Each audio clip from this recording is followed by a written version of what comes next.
নবী করিম সাল্লাল্লাহু আলাইহি ওয়াসাল্লাম বলছেন, বনি ইসরাইলের 3 জন লোক একবার রওনা হয়েছিল কোথাও যাওয়ার পথে। তারা এক পাহাড়ি এলাকা দিয়ে যাচ্ছে, ঝড় শুরু হলো। ঝড়ের থেকে বাঁচার জন্য, আত্মরক্ষা করার জন্য তারা একটি গুহার মধ্যে আশ্রয় নিল। হঠাৎ করে বিশাল এক প্রস্তর খণ্ড উপর থেকে গড়াতে গড়াতে এসে গুহার মুখকে বন্ধ করে দিল। এখন 3 জন লোকের একজনও এখান থেকে বেরোবার আর কোনো পথ নাই। 3 জন লোক মরে যাবে, জীবন সম্পর্কে হতাশ হয়ে তারা কাঁদাকাটি শুরু করলো। মুরব্বী যিনি ছিলেন তিনি বললেন, কান্দা তো কোনো লাভ নাই, মরবো তো বটেই, কিন্তু আসো নেক আমল করে যদি কিছু থাকি, আল্লাহকে ভয় করে কোন আমল যদি করে থাকি, চলো সেই আমলটা দিয়ে আল্লাহ পাকের কাছে ওসিলা দিয়ে মাপ চাই। ওই যে সেদিন বলছিলাম, অবতাকু ইলাইহিল ওসিলা মানে পীর ধরা না, অবতাকু ইলাইহিল ওসিলা আয় আমলে সালেহ, নেক কাজের ওসিলা দাও। শুরু হয়ে গেল। একজন বলল, রব্বুল আলামিন তুমি জানো আমার একটা কৃতদাস ছিল, আমাকে না বলে সে পালিয়ে গেল, আর ফেরে না, বছরের পর বছর চলে যায়। আমি তার পাওনা বেতন দিয়ে বকরি কিনেছিলাম, বকরিগুলির বাচ্চা হইল, মাঠ ভরে গেল। অনেক বছর পর ওই কৃতদাস যখন আমার কাছে ফিরে এলো, আমি তাকে বললাম, আল্লাহর বান্দা, এই মাঠ ভরা যত ছাগল দেখতে পাও সব তোমার নিয়ে বাড়ি চলে যাও। সে বলল, মালিক আপনি কি আমার সাথে তামসা করছেন? আমি তো না বলে গেছি আপনার কাছে, পালিয়ে গেছি, আমার তো শাস্তি হওয়া উচিত, আর আপনি আমাকে তামসা করতেছেন? না, তামসা না, তোমার বেতনের টাকা দিয়ে আমি এগুলি কিনেছিলাম, ওগুলোতে বংশ বাড়তে বাড়তে এগুলি হয়ে গেছে, এত হয়ে গেছে, কাজে এটা তোমার, আমি তোমাদেরকে এটা দিয়ে দিলাম, তুমি নিয়ে যাও। লোকটি বলল, রব্বুল আলামিন আমি তো শুধু বেতনের টাকাটাই দিতে পারতাম, আমি তো শুধু ইচ্ছে করলে ওই টাকা দিয়ে যে কয়টা বকরি কিনেছিলাম সেগুলি দিতে পারতাম। আমি তা না করে তার বেতনের টাকার সবগুলি টাকা দিয়ে যত ছাগল হলো, বকরি হলো, সব দিয়ে দিলাম। এই কাজটা যদি আল্লাহ তোমারে ভয় করে করে থাকে, মেহেরবানি করে এই পাথরটা সরাইয়া দাও। নবীজি বলছেন, আল্লাহ রাব্বুল আলামিন সঙ্গে সঙ্গে তার আপন কুদরতে পাথর সরাই দিলেন, কিন্তু মানুষ বেরোবার মতো পথ তখনও হলো না, অল্প একটু জায়গা সরেছে। আর একজন বলল, রাব্বুল আলামিন তুমি জানো আমি এক সুন্দরী যুবতী নারীর প্রতি আকৃষ্ট হলাম, তাকে আমি কুপ্রস্তাব দিলাম, কোনো ক্রমে রাজি করতে পারি নাই, বহু টাকার বিনিময় আমি যখন তাকে রাজি করেছি, আর নির্জন জায়গায় যখন আমি তাকে উপভোগ করতে যেতেছি, তখন ওই যুবতী মেয়ে আমাকে বলল, আল্লাহর বান্দা তুমি আল্লাহরে ভয় করো, দুনিয়ার কেউ দেখতেছে না, আল্লাহ দেখতেছে, আল্লাহরে ভয় করো। আর রব্বুল আলামিন আমার দীর্ঘদিনের এই আশা, এত টাকা দিলাম, এর বিনিময় আমি যখন আমার কুপ্রবৃত্তিকে চরিতার্থ করতে যাব, এমন সময় যখন ওই মহিলা যখন বলল আল্লাহরে ভয় করো, তোমার ভয় আমার মনের মধ্যে এতটা গালিব হয়ে গেল, আমি এটাকে ছেড়ে দিয়ে তওবা করে দূরে পালাইয়া গেলাম। আয় আল্লাহ তাআলা, এই কাজটি যদি তোমাকে ভয় করে করে থাকি, তাহলে তুমি মেহেরবানি করে পাথরটারে সরাইয়া দাও। নবীজি বলছেন, সঙ্গে সঙ্গে পাথর আরো একটু সরে গেল, কিন্তু তখনও মানুষ বেরিয়ে যাওয়ার মতো পথ হয় নাই। তৃতীয় ব্যক্তি বলল, রব্বুল আলামিন তুমি জানো আমি গরিব মানুষ, কয়েকদিন পর্যন্ত বহু চেষ্টা করেও কিছু সংগ্রহ করতে পারি নাই, ছেলে মেয়ে না খাওয়া, আমার বুড়ি মা না খাওয়া, আমার স্ত্রী না খাওয়া, সারাদিন কাজ করে কিছু পাই নাই। যখন আমি বাড়ি ফিরলাম গভীর রাত্রে, স্ত্রী জিজ্ঞেস করলো কিছু পেয়েছো নাকি? আমি বললাম কিছু পাই নাই। স্ত্রী তখন আমাকে বলল, আমার যে বকরি ছিল ওই বকরি দহন করে সামান্য একটু দুধ, 1 গ্লাস দুধ গরম করে রেখেছি, তোমার মায়েরে দেই নাই, বাচ্চাদের দেই নাই, আমি নিজে খাই নাই, তুমি কষ্ট করেছো, তুমি খাও। লোকটি বলল, রব্বুল আলামিন আমার ওই দুধের গ্লাস হাতে নিয়ে স্ত্রীর ক্ষুধার্ত চেহারা দেখে আমার মনের মধ্যে মায়া ঠিকই হলো, কিন্তু দুধ আমি তারে দিলাম না। আমার কলিজার টুকরা সন্তানগুলির দিকে ক্ষুধাকৃষ্ট চক্ষু কুটরাগত ক্ষুধার জ্বালায় অস্থির বাচ্চাগুলি, তাদের দিকে তাকালাম, বেদনায় কলিজা ভরে উঠল, দুধ আমি তাদেরও দিলাম না। আল্লাহ সুবহানাহু ওয়া তাআলা তিনি মানুষকে সৃষ্টি করেছেন, কত সুন্দর করে তিনি বানিয়েছেন। একবার লক্ষ্য করে দেখো, শুকরিয়া আসবে আল্লাহর দরবারে, মাথা নত হয়ে আসবে। কি সুন্দর করে আল্লাহ পাক বানিয়েছেন। মানুষের শরীরে কিডনি লাগবে দুটি, কিডনি লাগবে একটা। কিডনি কি? কিডনি হচ্ছে আপনার পেশাবকে ছেঁকে বের করে দেয়, একটা দারুণ জিনিস আপনার শরীরের জন্য। কিডনি যদি ইনঅ্যাক্টিভ হয়ে যায়, হাত পায়ে পানি এসে হাত পা ফুলে আপনি মৃত্যুর দিকে এগোতে থাকবেন। এই কিডনি, এই ছাকনি মাত্র একটা হলে চলে, কিন্তু আল্লাহ পাক ছাকনি এই কিডনি দিয়েছেন দুটো। কটা দিলেন? দুটো। একটা যদি কখনো ডিসঅর্ডার হয়ে যায়, আর একটা দিয়ে যেন আমার বান্দা কাজ চালায় নিতে পারে। সুবহানাল্লাহ বিহামদিহি, সুবহানাল্লাহ। চোখ তো একটা হলেও হয়, কিন্তু আল্লাহ চোখ দিলেন দুটো। কটা দিয়েছেন? দুটো চোখ দিয়েছেন, দুটো কান দিয়েছেন। আমি অবাক হয়ে গিয়েছি যখন আমার ছেলের চিকিৎসা চলতেছিল সিঙ্গাপুর মাউন্ট এলিজাবেথ হসপিটালে। 7টা অপারেশন হয়েছে। আমার ছেলে কারিবুল মত, একেবারে মৃত্যুর দুয়ারে চলে গিয়েছিল। 7টি অপারেশন, 40 ব্যাগ রক্ত লেগেছে।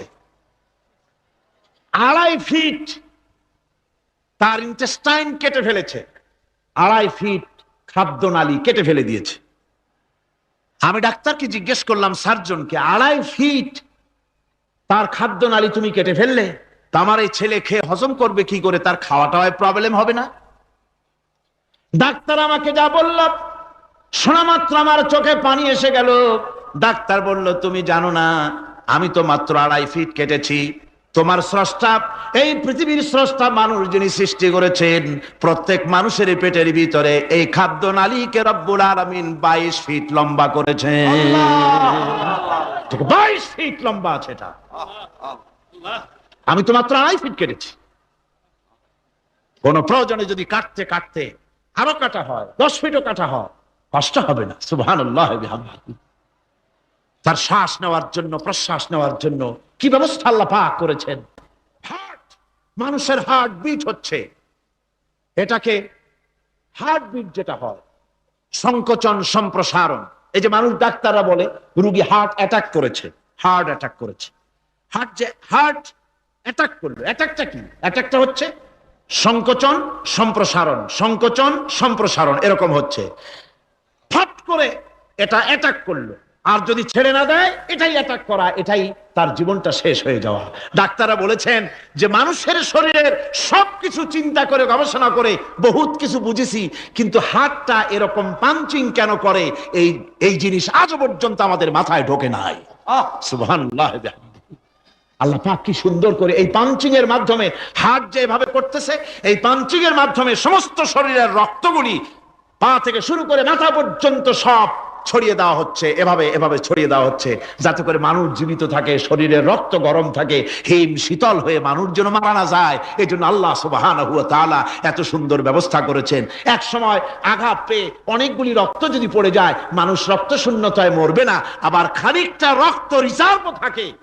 আল্লাহ পাক রিজার্ভ করে রাখেন। স্পঞ্জের ভিতরে পানি থাকলে উপর থেকে টের পাওয়া যায়, ওরকম খানিকটা রক্ত আল্লাহ শরীরের ভিতরে রিজার্ভ রেখেছেন। এই জন্য বড় বড় ডাক্তাররা, বড় বড় ডাক্তার, বড় বড় বিজ্ঞানী কখনোই নাস্তিক হয় না।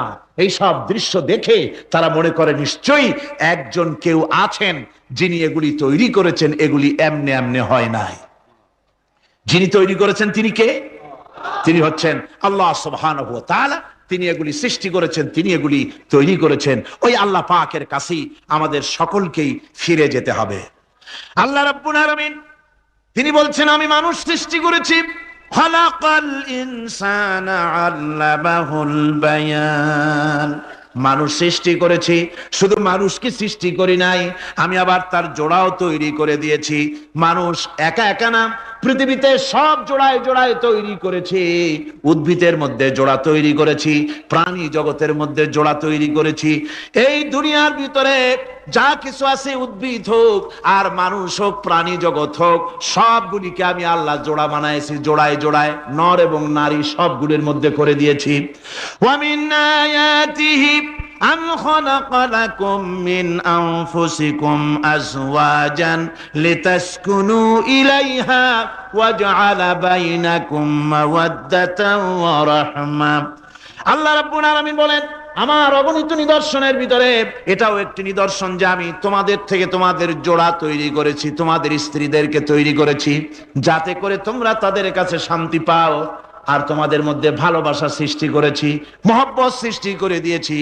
আর পরিণত বয়সে এই মহব্বতকে আমি আল্লাহ করুণার সহৃদয়তায় পরিণত করে দেই। তোমার থেকে তোমার জোড়া নারী সৃষ্টি করেছি, স্ত্রী। বিশেষভাবে অনুরোধ করা হলো 5/1/2026 ইংরাজি তারিখে ইউনিয়ন পরিষদে উন্মুক্তভাবে এই নিলাম হইবে। ধন্যবাদ সবাইকে। এই ধরনের 13টি গাছ উন্মুক্ত নিলামের মাধ্যমে বিক্রয় করা হইবে। লম্বু গাছ, সবগুলো লম্বু গাছ। নিলাম আহ্বান করবেন নিলাম কমিটির সাথে যোগাযোগ করে আগামী 5/1/2026 ইংরেজি তারিখে মহিনপুর ইউনিয়ন পরিষদে উপস্থিত থেকে উন্মুক্তভাবে ডাক করবেন এবং সর্বোচ্চ দরদাতাকে এই প্রাপ্য বলে গণ্য হইবে। এখন পা তুলেছিস কালে ওই ছবি তোলা দেখেছিস? হ্যাঁ, সব ব্যবস্থা। এই লাইনে কটা আছে? এই লাইনে আছে 5টা, আর এই লাইনে হচ্ছে 4, 5, 9, 10, 11।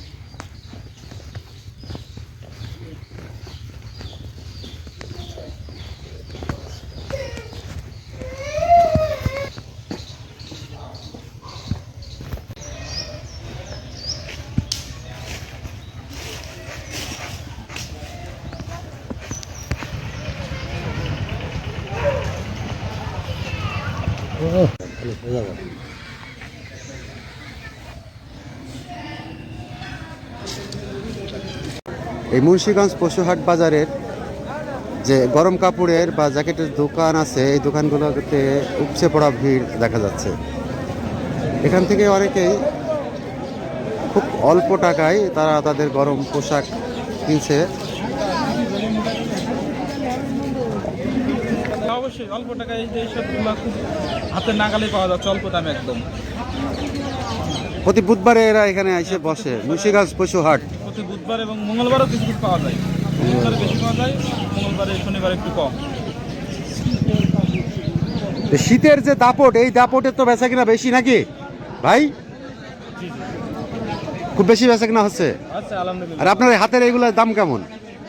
এগুলা 150 টাকা আছে, 200 টাকা আছে, 120 টাকা আছে। যেটা বাজারে গেলে 300, 500, 700, 1000 টাকায় কিনতে হয়, সেইগুলা এখানে 150 টাকা, 100 টাকায় পাওয়া যায়। দেখ, আমরা আরো কয়েকজন দোকানদারের সঙ্গে কথা বলবো, দেখি তাদের কি অবস্থা।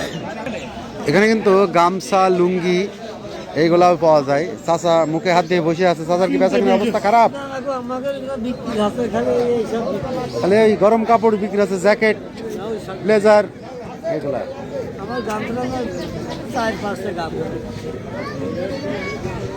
তো আমরা আরো লোকজন আছে, তাদের সাথে কথা বলবো। ব্যবসা বাণিজ্যের কি অবস্থা?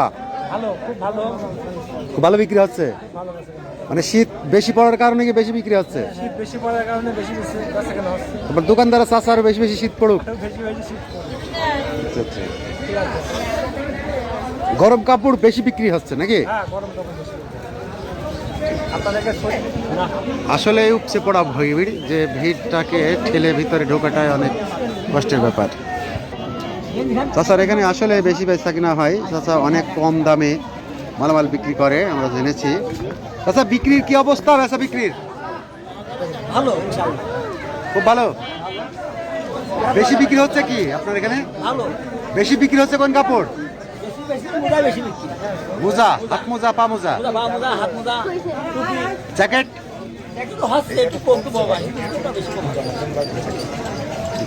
ভালো।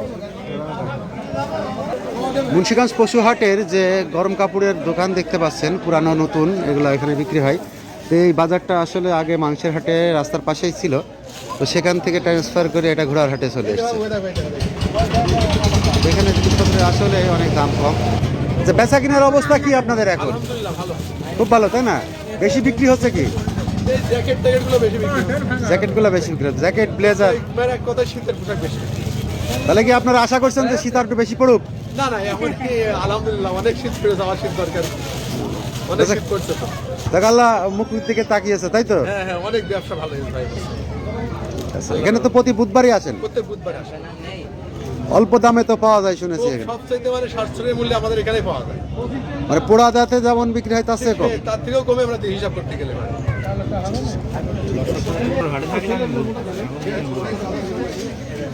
ছেলে গামছা টামছাগুলো এগুলো বিক্রি হচ্ছে।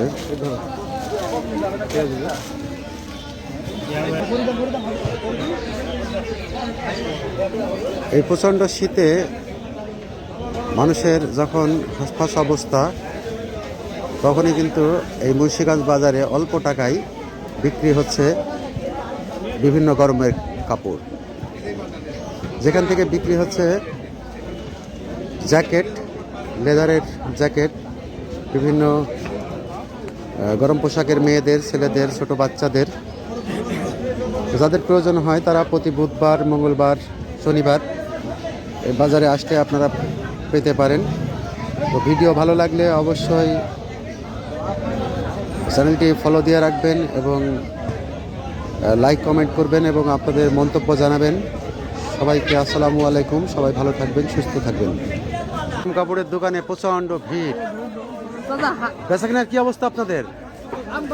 খুব ভালো, খুব বেচা কেনা হচ্ছে। আসলে এই ব্যাপক আকারের কি বলে শীত পড়ার কারণেই কিন্তু এই বেচা কেনাটা আসলে বেড়ে গেছে। কাপড়ের দোকানে প্রচণ্ড ভিড়। বেচা কেনার কি অবস্থা আপনাদের? খুব ভালো, খুব বেচা কেনা হচ্ছে। আসলে এই ব্যাপক আকারের কি বলে শীত পড়ার কারণেই কিন্তু এই বেচা কেনাটা আসলে বেড়ে গেছে।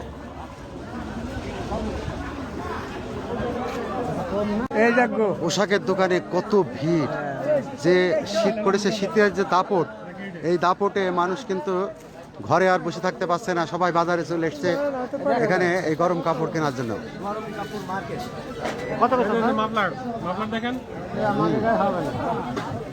মানুষ আর ঘরে থাকতে পারছে না, সবাই আজকে একটু রোদ উঠেছে, সেই কারণে কি ভিড়, উপচে পড়া ভিড়, যেখানে গেলে ঢোকা যাচ্ছে না। এই প্রচণ্ড শীতে গরম কাপড়ের দোকানে প্রচণ্ড ভিড়।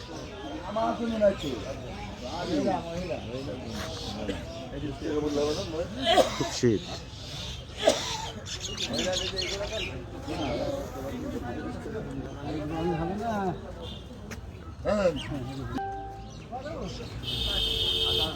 শীত কেমন পড়ছে বেটা? শীত ভালো পড়ছে। কম নাই শীত নাকি বেশি?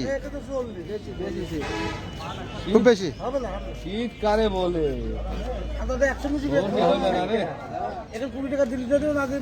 শীত কেমন এবার? শীত বেশি ভাই, বেশি? মানুষ বেকার হয়ে যাচ্ছে নাকি?